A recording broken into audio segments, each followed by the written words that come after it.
என்னடா இன்னைக்கு அக்ஷதையோடு வந்திருக்கேன் அப்படின்னு பார்க்குறீங்களா? இது வந்து ரொம்பவே விசேஷமான ராமர் கோயிலேருந்து இப்போ நம்ம ஊர்லெலாம் டிஸ்ட்ரிபியூட் பண்ணுற அக்ஷதை தான். ஸோ இதை பற்றின ஃபுல் டீட்டெயில்ஸ் பார்க்கறதுக்கு முன்னாடி welcome to let's choose happy space. இந்த அக்ஷதையை வந்து ராமர் கோயிலேருந்து எல்லாருக்குமே வந்து டிஸ்ட்ரிபியூட் பண்ணுறாங்க. ஆல்மோஸ்ட் இது எல்லார் கையிலுமே நம்மளுக்கு வந்து கிடச்சிருக்கும். இது வந்து ஆல்மோஸ்ட் ஒரு 15 டேஸ்க்கு மேலேயே வந்து டிஸ்ட்ரிபியூட் பண்ணிகிட்டு இருக்காங்க. எனக்கு வந்து நேற்று தான் இது வந்து கையில் கிடச்சிது.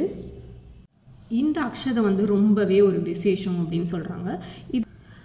இது வந்து யார் வந்து கொடுக்குறாங்க அப்படின்னு பார்த்தீங்கன்னா, ராமர் கோயில் ட்ரஸ்ட்டு மூலிமா இது வந்து எல்லாருக்குமே வந்து டிஸ்ட்ரிபியூட் பண்ணுறாங்க. கிட்ட இருக்க எல்லா ஏரியாவுக்கும் வந்துடுச்சுன்னா அங்கேருந்து உங்களுக்கு பக்கத்தில் இருக்க கோயிலேருந்து வீடு வீடாகவே வந்து நம்மளுக்கு வந்து கொடுத்துட்டு போகிறாங்க.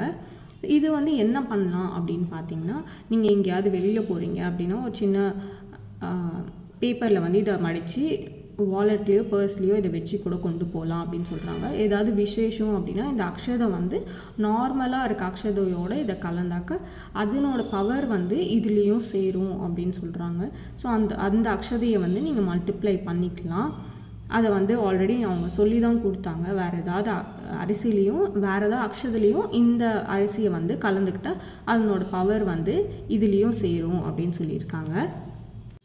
இல்லை உங்கள் வீட்டில் ஏதாவது கல்யாணம் அந்த மாதிரி ஏதாவது விசேஷம் இருந்தாக்க அந்த அக்ஷதையிலையுமே இந்த அக்ஷதையை வந்து நீங்கள் கலக்கலாம். கொஞ்சமாக கலந்தாலே போதும், அதனோட பவர் வந்து இருக்கும் அப்படின்னு சொல்கிறாங்க. இந்த அக்ஷதையை என்ன பண்ணணும் நான் சொல்கிறேன். முதல்ல வந்து அங்கே சிலை வந்து பிரதிஷ்டை பண்ணதுக்கு அப்புறமா 11 மணிக்கு மேலே 1 மணிக்குள்ளே வந்து ஹஸ்பண்ட் இருந்தாங்க, ஹஸ்பண்ட் ஒய்ஃப்க்கு வந்து இந்த அக்ஷதையை போடலாம். உங்கள் வீட்டில் வந்து சின்ன குழந்தைங்க இருந்தாங்கன்னா ஹஸ்பண்ட் அண்ட் ஒய்ஃப் சேர்ந்து அவங்களுக்கு வந்து இந்த அக்ஷதையை வந்து அவங்களுக்கு போடலாம். ஹஸ்பண்ட் வந்து உங்களுக்கு ஏஜ்டு மேலே இருந்தாக்க அவங்களுக்கு வந்து அவங்களே வந்து போட்டுக்கணும். வயசானவங்க இருந்தாலும் அவங்களுக்கு வந்து அவங்களே தான் போட்டுக்கணும். சின்ன வயசுக்கு இருக்கவங்களுக்கு வந்து பெரியவங்க வந்து சின்ன வயசு பசங்களுக்கு வந்து போடலாம். ஸோ இதுதான் வந்து நம்ம பண்ணணும். இதை பண்ணி முடித்ததுக்கப்புறமா சாயந்தரமாக என்ன பண்ணோன்னா 6 மணிக்கு மேலே 7:15 வரைக்கும் வந்து விளக்கு வந்து ஏற்றி வைக்கணும். 5 விளக்கு வந்து ஏற்றி வைக்கணும். 2 வந்து பூஜை ரூமில், 2 வந்து வாசப்படியில், 1 வந்து துளசி மாடம் கிட்ட.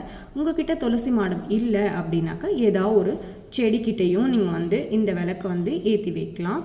ஸோ இதுதான் வந்து என்னோட ஃபுல் ப்ரொசீஜர்.